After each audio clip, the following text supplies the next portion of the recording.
여름철 모기를 쫓기 위해 피우는 모기향을 제대로 관리하지 못해 화재로 이어지는 경우가 적지 않습니다. 모기향은 한 번 불이 붙으면 잘 꺼지지 않기 때문에 불씨가 옮겨 붙지 않도록 하는 등 주의가 필요합니다.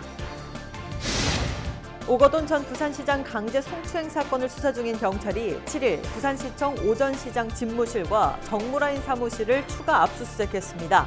경찰은 각종 의혹 수사 마무리 단계에서 최종 확인을 위한 것이라고 밝혔습니다.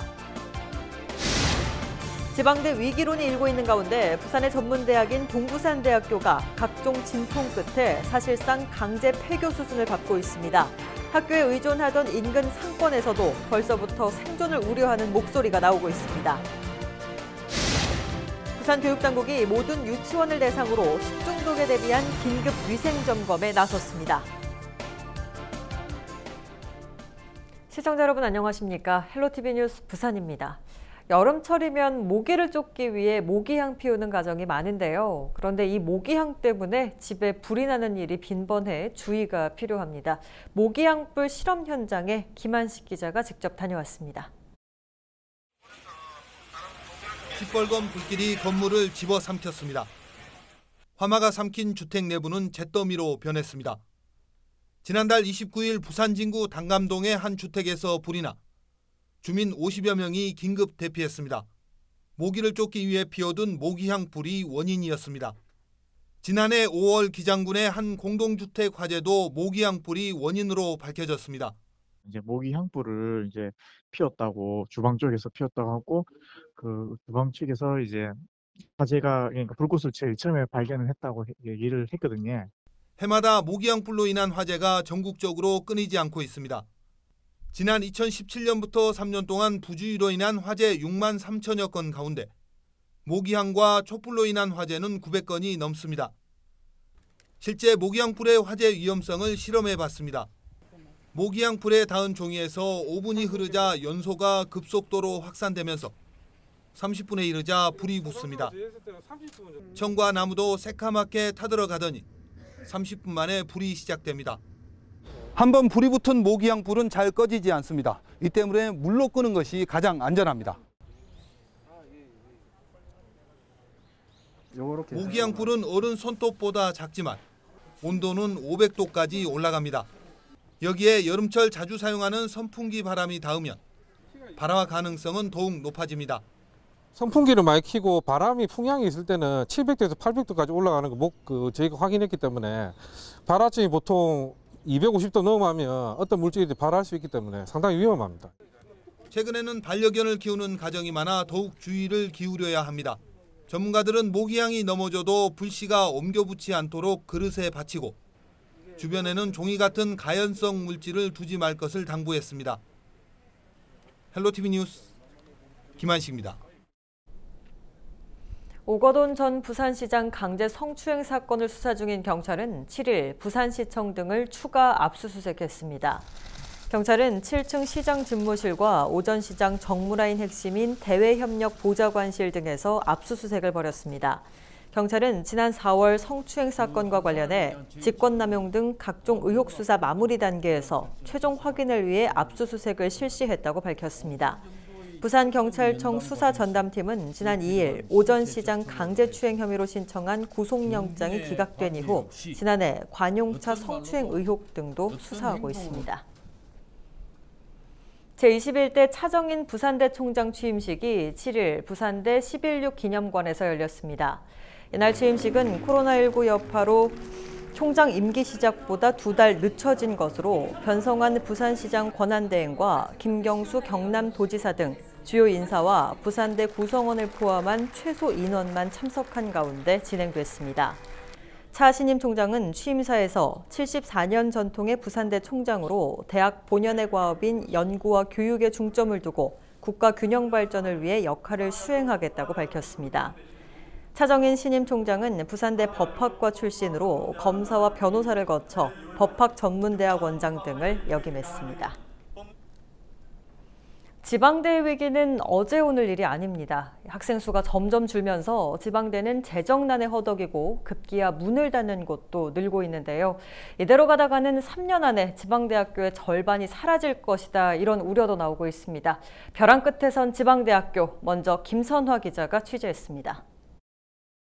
학생들의 등록금으로 학교를 운영하기에는 어렵습니다.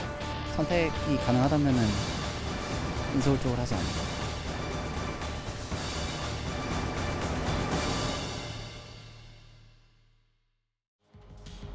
2018년 개교 26년 만에 폐교된 강원도 동해 한중대학교입니다. 2017학년도 신입생 충원율이 27.3%에 불과했습니다. 100명 뽑는 학교에 학생들이 30명도 안 온 겁니다. 전 총장의 교비 횡령과 임금 체불 등의 문제로 2013년 부실대학으로 선정됐던 학교. 지역에서 대학 살리기에 사활을 걸었지만 신입생 정원을 절반도 못 채우며 결국 역사 속으로 사라졌습니다. 전북 남원 서남대와 경북 경산의 대구외대도 부실대학으로 선정돼 폐교됐습니다. 학령 인구가 빠르게 줄면서 지방대는 직격탄을 맞았습니다. 지난해 전국 고등학생 수는 약 140만 명, 이 중 절반에 가까운 학생들이 수도권에 삽니다. 거기다 서울권 대학 선호 현상으로 지방에 있는 학생들마저 지역을 떠나면서 지방대 정원 미달 현상은 더 가속화되고 있습니다. 지방에 있는 대학일수록 신입생 수 채우기가 쉽지 않다는 게 수치로도 드러났습니다. 최근 한 사설교육업체가 전국 4년제 대학교 205곳의 2020학년도 신입생 충원율을 분석했습니다. 그 결과 신입생 충원율 하위권 50곳 대학 중 80%가 모두 지방대학이었습니다. 20%의 서울 수도권 소재 학교는 종교대학이었습니다. 2023년 가면은 한 정원에 비해서 한 50개 대학이 없어져야 된다 소리를 하거든요. 지방에는 50개 대학, 50% 지방대학이 폐교가 돼버리면 그 지방 경제는 완전히 무너지는 거죠. 결국 서울에서 먼 지역에 있는 대학부터 순서대로 폐교될 것이라는 의미로 벚꽃 피는 순서대로 대학이 문을 닫을 것이라는 이야기까지 나옵니다. 학생들이 줄자 지역 대학에서는 중국과 동남아를 중심으로 외국인 유학생 유치에 나섰습니다. 하지만 엎친 데 덮친 격으로 코로나19가 발생하면서 유학생 모집이 쉽지 않은 실정입니다. 최근 코로나19로 1학기에 유학생들이 대거 휴학하고 2학기 역시 휴학할 가능성이 높아진 상황. 학교 재정 상당 부분을 등록금에 의존하고 있던 지방대는 경영난을 우려하고 있습니다. 지금의 살짝의 재정의 거의 99%가 학생 등록금이에요. 그렇게 되면 학교 재정은 그만큼 악화되는 거고, 이렇게 될 경우 지방대학은 서서히 하나둘 이렇게 소멸돼 폐교될 수밖에 없는 상황이거든요. 상황이 이렇자 일부 대학교에서는 좋은 평가를 받기 위해 가짜 신입생을 만들어 충원율을 채우는 꼼수를 동원하기도 합니다. 최근 강원도 원주에 있는 사립전문대 교수들이 가족과 지인 등의 명의를 빌려 허위 입학생을 만든 혐의로 기소됐습니다. 이들이 이렇게까지 하면서 가짜 학생을 만든 이유는 바로 교육부의 대학 기본 역량 진단 평가였습니다. 역량 평가의 주요 기준은 학생 충원율과 취업률 등. 기준을 충족하지 못하면 재정 지원 등의 불이익을 받습니다. 1000명 이하라든지 500명 이하의 소규모 대학들 같은 경우는 좋은 평가를 받기가 그렇게 쉽지 않아요. 평가 기준 자체가. 그런 것들은 대부분 수도권이라든지 대도시 중심, 대학이 중심으로 살아나갈 수 있는 그런 평가 기준들이기 때문에 지역에서는 지역 그 맞춤형 그런 그 정책을 피거나. 학령 인구는 점점 줄어들고 그나마 있던 학생들도 서울과 수도권으로 떠나는 현실. 지역대학교는 학생이 없어 점점 침체되는 상황. 지방대는 이미 위기의 악순환에 빠졌습니다. 헬로티비 뉴스 김선아입니다. 국내 제2의 도시 부산도 사정은 다르지 않습니다. 이런 악순환이 현실이 된 곳이 있는데요. 해운대구에 있는 전문대학인 동부산대학교는 각종 진통 끝에 사실상 강제 폐교 수순을 밟고 있습니다. 안수민 기자가 보도합니다. 지난 1979년 해운대구 반송동에 문을 연 2, 3년제 사립대인 동부산대학교입니다. 개교 이래 처음으로 올해는 신입생을 선발하지 않았습니다. 학교가 폐교 수순을 밟기 시작했기 때문입니다. 184억 원에 달하는 자금 횡령 등 학사 비리가 적발되며 교육부로부터 내려진 시정명령 요구만 3차례. 재학생 수는 5년 전 2,600명에서 올해 470명까지 5분의 1 수준으로 뚝 떨어졌습니다. 재정난 속에 학교 측은 지난해부터 사실상 자진 폐교를 결정했습니다. 최근 학교를 사들이겠다는 인수자가 나타났습니다. 하지만 인수자의 자격을 두고 학교 내부에서 논란이 일었고 교육부도 최종 인수 불허 결정을 내렸습니다. 현재는 학교에 폐쇄 명령이 예고된 상태입니다. 이제 청문 절차 거치고 폐쇄 명령이 결정이 되면은 이제 8월 달에 특별 편입화. 근데 이제 아직 결정이 된 게 아니고 지금 행정 예고 상태고요. 학교의 위기는 지역 사회로도 확대되고 있습니다. 학교에 의존하던 인근 상권에서 벌써부터 생존을 우려하는 목소리가 나옵니다. 저 학교 닫아보면 이거 안 돼요. 문 닫아야 되죠. 상인들이 장사가 안 돼갖고 저 위에 문 닫은 데도 많고 우리도 문을 이렇게 열어놨는데 학생이 영 없어요. 그러니까 타격이 많지.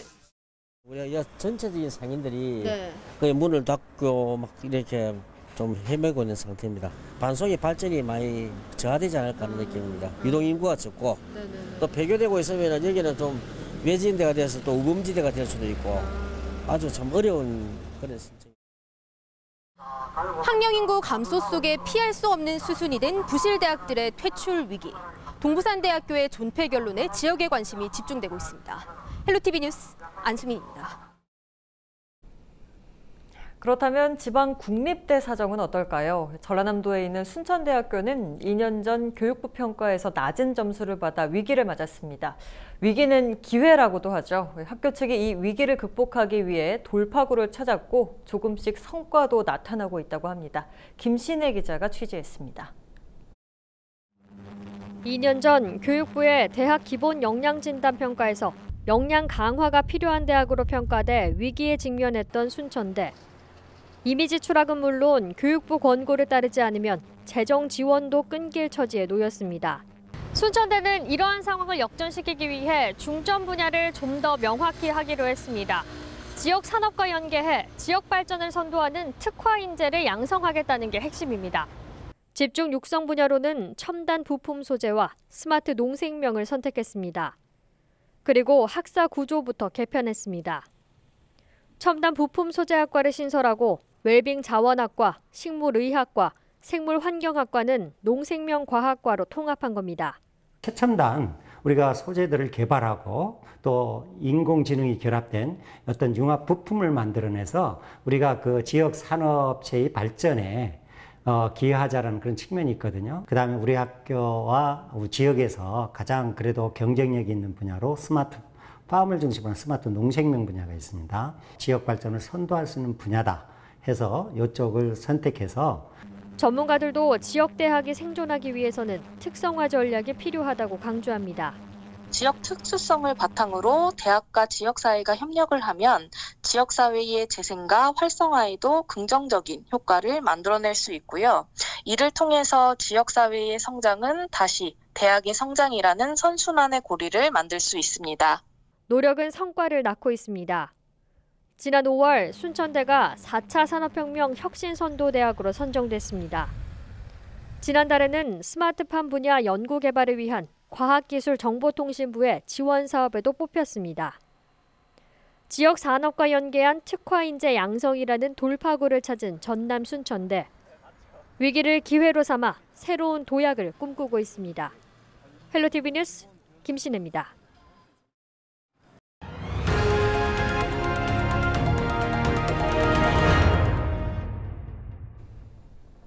더불어민주당 부산시당이 후반기 의장 선출 과정에서 당론을 따르지 않은 기초의원 7명을 제명하자 제명당한 의원들이 즉각 반발하고 나섰습니다. 더불어민주당에서 제명된 장강식 부산진구의회 의장 등 의원 4명은 7일 기자회견을 열고 민주당의 이번 제명은 풀뿌리 민주주의를 훼손하는 행위라며 반발했습니다. 장 의장 등은 의원총회가 열리기 전 6명의 의원이 다른 의원을 선출하기도 담합한 부분에 대해 시당이 징계하지 않았다고 비판했습니다. 또 시당 윤리위원회의 우월적 지위를 이용한 일방적인 판결에 동의할 수 없다며 공개 토론을 제안하는 한편 집행부와의 갈등 원인을 자신들에게 돌리는 일은 부당하다고 강조했습니다. 더불어민주당 부산시당은 이번 후반기 의장 선거와 관련해 기초의원 7명을 제명했습니다. 최근 경기 안산과 부산에서 식중독 사고가 잇따라 발생함에 따라 부산교육당국이 모든 유치원을 대상으로 긴급 위생점검에 나섰습니다. 부산교육청과 부산시, 부산지방식약청은 별도의 팀을 구성해 오는 31일까지 지역별 점검 대상 유치원을 전수검사하기로 했습니다. 이번 점검에서는 개인 위생관리와 시설, 설비관리, 음식 재료와 식품 취급관리 등을 중점적으로 살펴볼 계획입니다. 교육청은 8일 오후 유치원 원장과 조리위생 책임자를 대상으로 영상회의를 열어 식중독 예방을 위한 위생관리 강화와 함께 의심 환자가 발생했을 경우 즉시 대응을 당부할 계획입니다. 주민이 주인인 작은 도서관을 만들기 위한 금정구 작은 도서관 자원활동가 발대식이 지난 6일 열렸습니다. 금정구는 지킴이, 가꾸미, 알림이 등 관내 공립 작은 도서관에서 활동할 자원봉사자 45명을 모집했습니다. 이들은 앞으로 작은 도서관 운영 지원과 홍보, 재능 기부를 통한 독서 프로그램 운영 등 작은 도서관 이용을 활성화하기 위한 다양한 활동을 벌이게 됩니다. 지난해 21대 총선에서 선거운동을 방해하고 자원봉사자를 폭행한 혐의로 재판에 넘겨진 50대 남성에 대해 법원이 실형을 선고했습니다.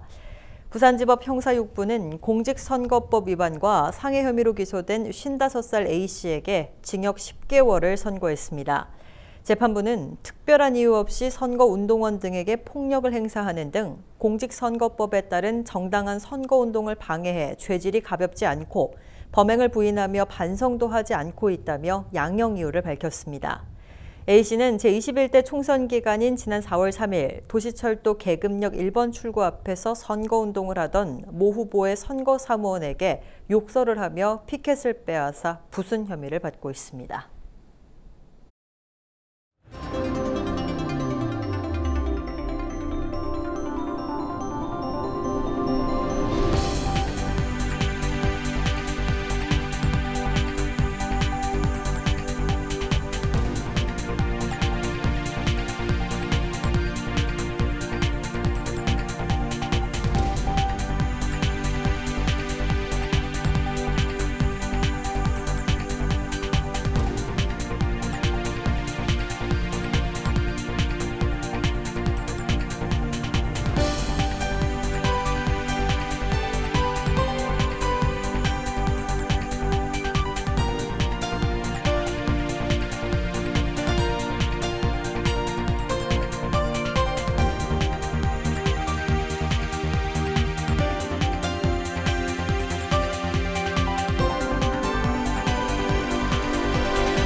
(7월 8일) 기상정보입니다. 부산은 오전에 맑다가 오후 들어 곳곳에 구름이 조금씩 끼겠습니다. 아침 최저기온 22도, 낮 최고기온 28도까지 올라 밀린 빨래하기 좋겠습니다.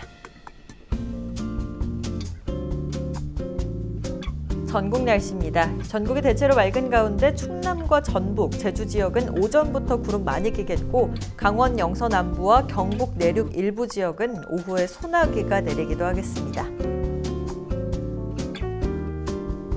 바다 날씨입니다. 동해남부와 남해동부 두 해상 모두 구름 많이 끼겠고 물결은 최대 1m까지 일겠습니다. 항해나 조업하는 선박은 참고하시기 바랍니다. 주간 날씨입니다. 부산은 구름 많은 날씨가 이어지다가 금요일부터 비가 예보돼 있습니다. 따라서 세차나 외부 활동은 발표되는 기상정보 참고하셔서 계획 세우시기 바랍니다.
이상으로 뉴스 마칩니다. 저희는 언제나 지역 주민 여러분 곁에 있겠습니다. 고맙습니다.